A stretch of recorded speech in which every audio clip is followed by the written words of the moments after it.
Ассалаумағалейкум. Амансыңыздар ма? Денсаулықтар жақсы ма? Біз әдеттегідей бастаймыз. Бұл тегін сабақ группасы деген.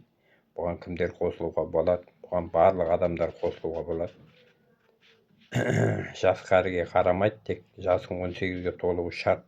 Бұл заңды кәсіп болғаннан кейін 18-ден төмендерге қабылданбайды.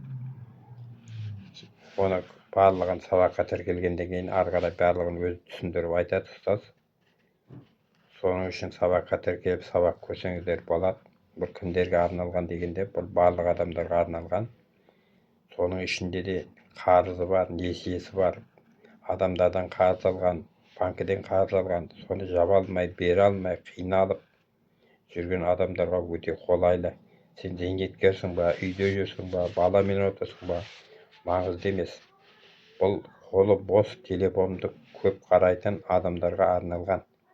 Сірә телефон қарап отырсың, соның есесінен осыған тіркеліп көрейінші десеңіз, ары қарай бақытыңызға қарай табысқа шығып кете аласыңыз. Сабаққа тіркелгеннен кейін, сабақ көргеннен кейін сізге ақша төленбейді. Ол жағында ойланыңыз. Көбі сабаққа тіркелгеннен кейін маған ақша төлей ма дейді. Неге адамдар осындай сауатсыз екенін мен түсінбеймін. Адамдарға болды жұмыс жасамаса, бірдеңелер айтып берсе, тыңдаса, соған ақша төлесе дейді. Онда еш жерде болмайды ғой. Өз-өзіңізді өзгертуіңіз керек, ыждағаттануыңыз керек, ынталы болсаңыз, жігерлі болсаңыз, табысқа шығып кете аласыңыз. Сіздер бұны қарап отыр ма?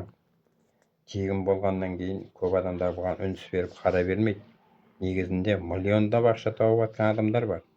Олар себебі дипломы бар, оқыған, жұмыс жасай алмағандар, сабақ мектепте жақсы оқығандар, олар қазір тез табысқа шығып кетіп жатыр.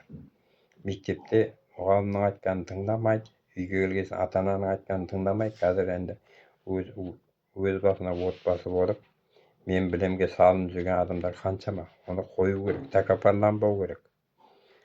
Ынталы болып, жігерлі болсаңыз, осыны көрейінші десең, сірә қарап отырмын ғой деп. Адамның жасаған адам жасайды, сіздерден басқа адамдар да қосылып табысқа шығып кетіп жатыр.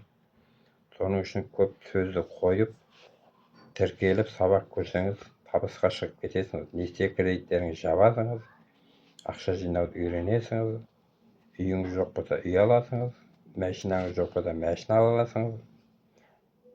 Бұдан 3 жыл бұрын, 2 жыл бұрын қандай күйде болсаңыз, қазір де сондайсыңыз. Ал қазірден сабақ бастап кетсеңіз, 2 жылдан кейін сен әжептәуір өзгересіңіз. Соны ойлану керек. Сабаққа тіркеліп, сабақ көру керек. Сабаққа тіркелеміз десеңіз, WhatsApp нөмірімді мен қалдырып кеткенмін, соған өздеріңіз тіркеле берсеңіздер болады. Тіркеле алмаймын десеңіз, WhatsApp нөмірін қалдырып кетсеңіздер экранға, мен сіздер тегін сабақ группасына қосатын болам. Көп ойланудың қажеті жоқ. Көп мен білемге салына бермеу керек, сабақ көру керек. Ұнамаса шығып кете бересің, тегін бұл.